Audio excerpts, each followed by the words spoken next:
கர்த்தருடைய பரிசுத்தமுள்ள நாமத்திற்கு ஸ்தோத்திரம். இன்றைய நாளின் கர்த்தருடைய வார்த்தையாக சகரியா தீர்க்கதரிசன புஸ்தகம் 9ஆம் அதிகாரம் 8வது வசனம். சேனையானது புறப்படும் போதும் திரும்பி வரும்போதும் என் ஆலயம் காக்கப்படும்படி அதை சுற்றிலும் பாளையம் போடுவேன்.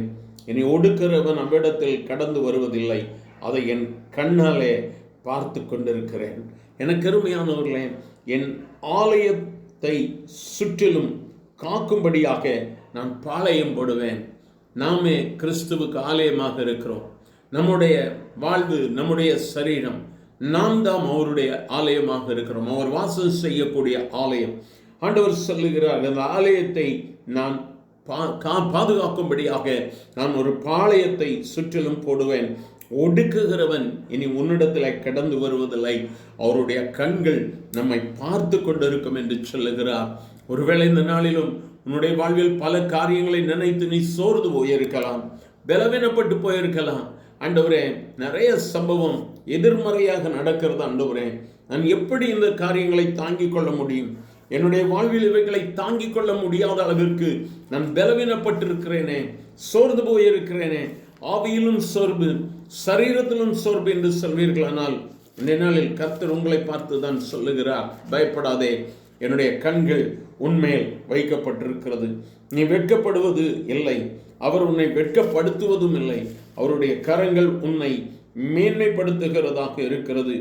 உனக்கு விரோதமான காரியங்களை அவர் எடுத்து போடுவார். ஏசாயா தீர்க்கதரிசி சொல்லும் பொழுது சொல்லுகிறார், நீ நீதியிலே ஸ்திரப்பட்டிருப்பாய், கொடுமைக்கு தூரம் இல்லாதிருப்பாய், பயப்படாதிருப்பாய், அது உன்னை அணுகுவதில்லை.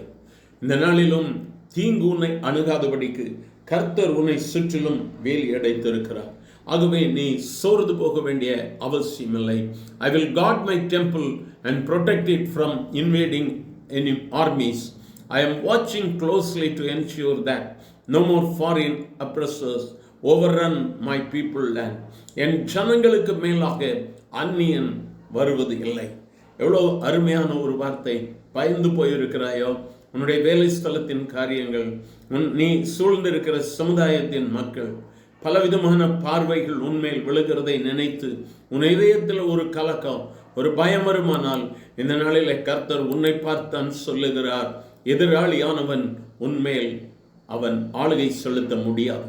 கர்த்தர் தம்முடைய ஜனங்களின் மேல் தம்முடைய கண்களை வைத்திருக்கிறார். நீ சோர்ந்து போன நாட்கள் முடிந்து போயிற்று. நீ பலவீனப்பட்ட நாட்கள் முடிந்து போயிட்டு, சீயோனே நீ எழும்பு, சீயோனே நீ எழும்பு, உன் வல்லமையை தரித்துக்கொள் என்று சொல்லி இந்த கால வேளையிலும் கர்த்தர் உன்னை உற்சாகப்படுத்துகிறார். எங்கள் அன்பின் ஆண்டவரே, ஆசீர்வதிக்கப்பட்ட இந்த நல்ல கால வேளைக்காக நன்றி அப்பா. உம்முடைய வார்த்தைக்காய் ஸ்தோத்திரம் ஆண்டவரே. பல விதங்களில் உம்முடைய பிள்ளைகள் அழுத்தப்பட்டு மன அழுத்தங்களோடு கூட தங்களுடைய வாழ்வை செயல்படுத்தி கொண்டிருக்கிற ஒவ்வொருவரையும் இந்த நாளிலே கர்த்தர் கண்ணோக்கி பார. விசேஷமாய் வேலை ஸ்தலத்தில், வெளி இடங்களில் சென்று வேலை செய்கிற உம்முடைய பிள்ளைகள் பலவிதமான எதிர்ப்புகள், பலவிதமான காரியங்களின் நிமித்தமாய் மனம் சோர்ந்து போய் இந்த வார்த்தைகளை கேட்டுக்கொண்டு இருப்பார்களானால், இந்த நாளிலே கர்த்தர் அவர்களை தொடும்படியா ஜெபிக்கிறோம் ஆண்டவரே. ஒரு மாற்றம் உண்டாகட்டும் ஆண்டவரே. மனதின் அழுத்தங்கள் இயேசுவின் நாமத்திலே மாறி போகட்டும். கர்த்தர் என்னை சூழ பாளையம் இறங்கி இருக்கிறார் என்கிற நம்பிக்கையோடு கடந்து செல்ல கர்த்தர் உதவி செய்யும். ஆசீர்வதியும். இயேசுவின் நாமத்தில் பிதாவே, ஆமென்.